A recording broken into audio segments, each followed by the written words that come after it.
লোক ভেসে বেড়াচ্ছে, কত ভাড়াটিয়া ভেসে বেড়াচ্ছে আমাদের এই এলাকার বাসিন্দা। তুই ছিলি, ওরা তো সব সময় আমরা তো বিনা পয়সা বসে টাকা দিয়ে বসেছি। আমি তো এখানে ছিলাম, তোদেরকে টাকা দিচ্ছে, তোরা ক্ষমতা ছিল তোদেরকে টাকা দিচ্ছে বলেছে। না তোদের ক্ষমতা ছিল তোদের সাথে টাকা দিচ্ছে। টাকা নিয়ে পাল ছিল, ছুরি বাপার টাকা ছিল, ঠিক আছে, তোরা টাকা নিয়ে বসেছিস।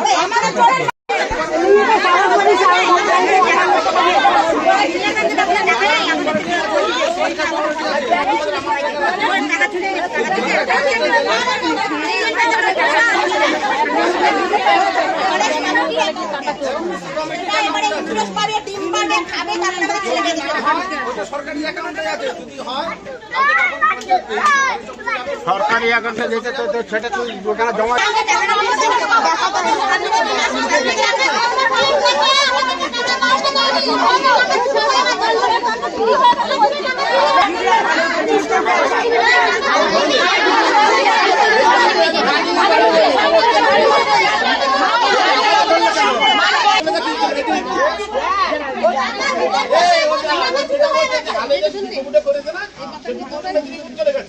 ওই যে আধার কার্ড, জব কার্ড বলছে না না না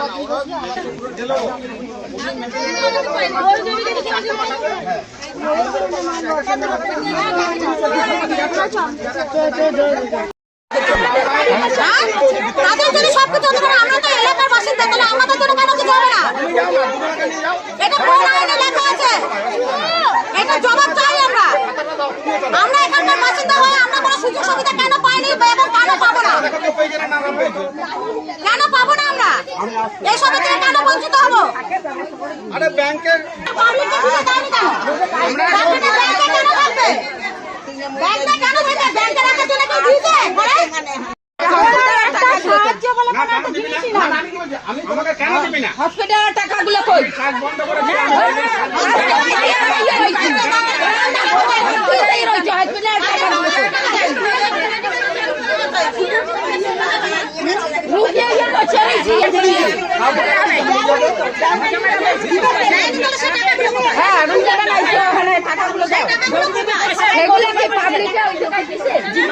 আমি তো কাউকে দিই না,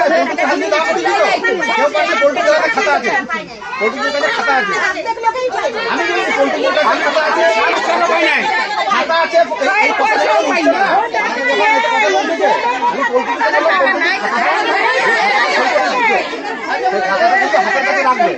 যদি কেউ আসে তাকে দেখাবো।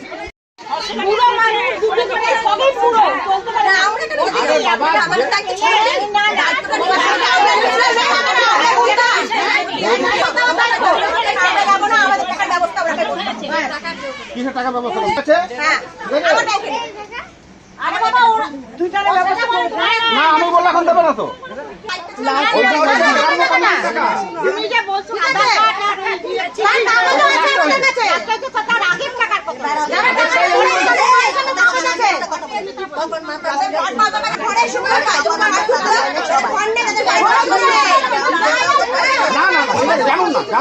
আপনি গ্রামের লোক আসতে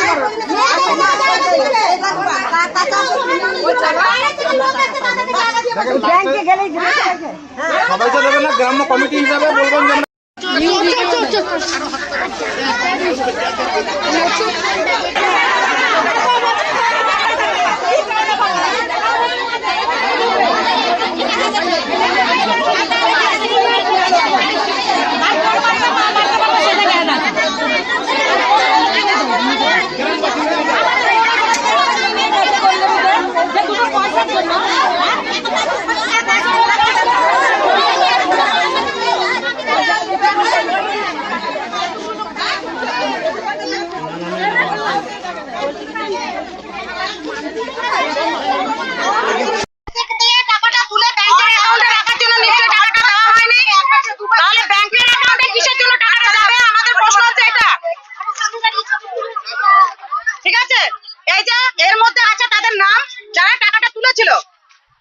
এবং আমাদের কথা হচ্ছে যে টাকাটা যে তুলেছে ফরেস্ট থেকে পাবলিকের জন্য, সেই টাকাটা ব্যাংকে কেন থাকবে?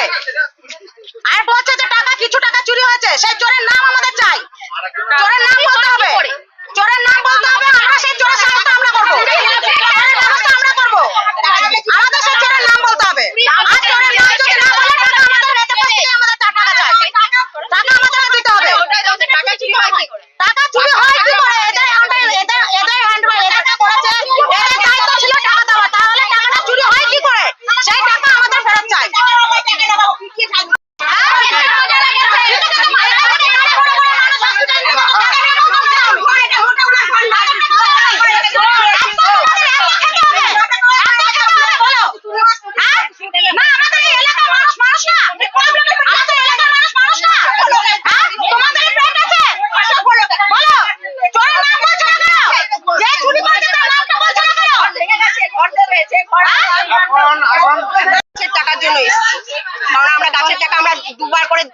হয়েছে সব জমা, আমরা দুবারে একবারও পাইনি। একবার বলেছিল আমরা হাতে হাতে দেবো, তখন বলে টাকা চুরি হয়ে গেছে।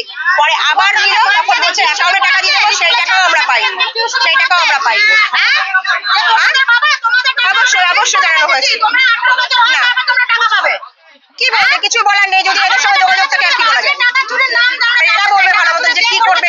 আবার টাকা চুরি হয়ে গেলে চোরের নামও আমরা জানতে পারছি না। আমাদের নাম বলতে হবে, আমরা টাকা চাই, আমরা টাকা চাই। যেগুলো হয়ে গেছে সেগুলো হয়ে গেছে, যেগুলো হয়ে যাওয়ার হয়ে গেছে সেগুলো আমরা ঘাটতে চাইছি না। এখন বর্তমানে আমাদের টাকা আমাদেরকে বুঝিয়ে দিই। এরা মানুষকে মানুষ মনে করে, এরা মানুষের পেটে লাথি মারতে জানে। মানুষের অনেক মানুষের পেটে লাথি মেরেছে।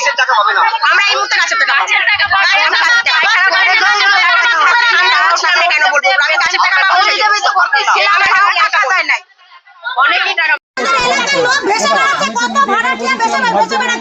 আমাদের এই এলাকার বাসিন্দা তুই ছিলি, ওরা তো সব সময় আমরা তো বিনা পয়সা পয়সা টাকা দিয়ে বসেছি। আমি তো এখানে ছিলাম, তুই তোদেরকে টাকা দিচ্ছে, তোরা ক্ষমতা ছিল তোদেরকে টাকা দিচ্ছে বলেছে। না, তোদের ক্ষমতা ছিল তোদের সাথে টাকা তোরা তো দিচ্ছে। বুঝেছিস টাকা নিয়ে না। বাকিদের জায়গায় রয়ে গেছে, এখানে কি করে নাই? পাল ছিল, ছুরি বাপার টাকা ছিল, ঠিক আছে? তোরা টাকা নিয়ে বসেছিস। আমাদের চোরের তিনবার বার পাচ্ছে কেন? এগুলো মুখ দেখে কেন কাজ করবে? তারা খাওয়ার যোগ্যতা পাচ্ছে না, কোনো ব্যবস্থা নিচ্ছে না। প্রশাসন কোনো কিছু বলেনি, ওরা বলেছে আমরা গেছি ধরে আমাদের বলেছে ঠিক আছে আমরা দেখছি, বাস এইটুকুই। তারপরে আর কোনো কিছুই আমরা পেলাম না। আমার নাম সীমা কর। সমস্যাটা হচ্ছে এফপিসি কমিটির একটা টাকা আসে, যে মানে যে এলাকায় বন আছে, সেই যখন ফরেস্ট থেকে বন কাটিং হয় 25% এফপিসি কমিটিকে টাকাটা, মানে গ্রামের উন্নয়নে বা আপনার পাবলিকের উন্নয়নের জন্য সরকার থেকে যেটা দেয়, সেই টাকাটা নিয়ে আমাদের যে ডিসপুট, সেই ডিসপুটটার জন্য বলা হচ্ছে যে ফরেস্টের কাছে আমাদের যে ইউনিয়ন ব্যাংকে আমাদের এফপিসি কমিটির ইয়ে আছে, অ্যাকাউন্ট আছে, সেই অ্যাকাউন্টটা সে আমাদের টাকা পড়ে রয়েছে। এবং সেই সময় আমাদের তিনজনা অপারেটিং করতো। আমাদের একটা হচ্ছে ঝিনুকপুরের, একটা আমানিডাঙ্গা, একটা হচ্ছে আমাদের 3 নম্বর কলোনি। তিনজনা মিলে একটা অ্যাকাউন্ট মানে সিগনেচার পাওয়ার দেওয়া হয়েছিল যে দুজনা যে কোনো দুজনা সই করে টাকাটা তুলতে পারবে। এবার টাকাটা তোলা করার জন্য আমরা গ্রামের ঝিনুকপুরে আমানিডাঙ্গা সেটা তৎকালীন সব দেওয়া হয়েছে এবং তার সই করে করে পাবলিককে দেওয়া হয়েছে। সেই যে কাগজপত্র এবং কিছু টাকা বাকি ছিল এবং পরে একটা টাকা ঢুকেছে, সেই একটা আমাদের ওই অ্যাকাউন্টে আছে। যদি আমরা ব্যাংকে যাই, আমি ওনাদেরকে বললাম যদি ব্যাংকে আপনারা যান কালকে, এবং অ্যাকাউন্টটা এনারা দাবি করছে, এনাদের যে দাবি যে টাকাটা কোথায় গেল, টাকাটা যেটা ওনাদের মেন দাবি, টাকাটা কোথায় গেল, টাকাটা আমাদের চাই। টাকাটা আমাদের ইউনিয়ন ব্যাংকে আছে। যদি কালকে যায় আমাদের গ্রামবাসী, আমরাও যাব, যে দেখতে পারবে যে অ্যাকাউন্টে সেই টাকাটা আছে। আমার নাম হচ্ছে অজয় মজুমদার।